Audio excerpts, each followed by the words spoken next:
Հանրության անվստահություն, հանրության տարբեր շերտերում անվստահություն կա ի վերջո խաղաղության փաստաթղթի նկատմամբ։ Դա չի կարելի ժխտել։ Ես դրա համար առաջարկում եմ եւ առհասարակ տարբեր շերտերից առաջարկներ կան հրապարակել բանակցված փաստաթուղթը, որովհետեւ այնտեղ կարող են լինել մանրամասներ, որոնք հետագայում մեզ համար անսպասելի կարող են լինել։ Ինչու չհաղթահարել միջազգային խորհրդապահության այդ կարծրատիպը եւ չհրապարակել փաստաթուղթը։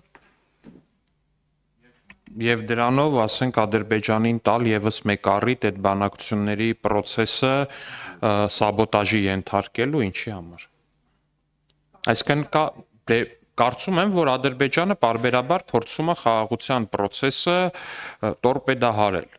Դրա մասին մենք ենք հայտարարում, դա դուք եք տեսնում, դրա մասին ինքներդ եք գրում ձեր թերթերում, ձեր լրատվականներում, ինչի դեպ ճիշտ է։ Հիմա դուք ասում եք, կա միջազգային, այսպես դիվանագիտական, ընդհանուր էթիկայի եւ մնացած նորմ, որ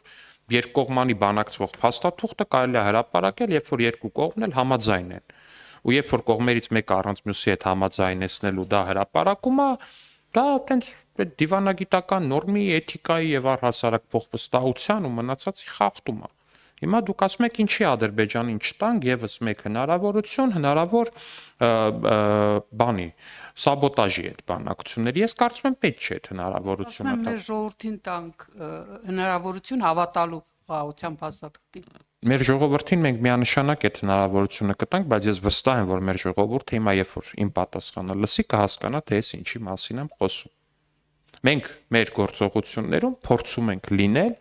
մաքսիմալ լեգիտիմ, մենք փորձում ենք մեր բոլոր գործողությունները կազմենք ամեն մի քայլը անենք այնպես, որպեսզի այն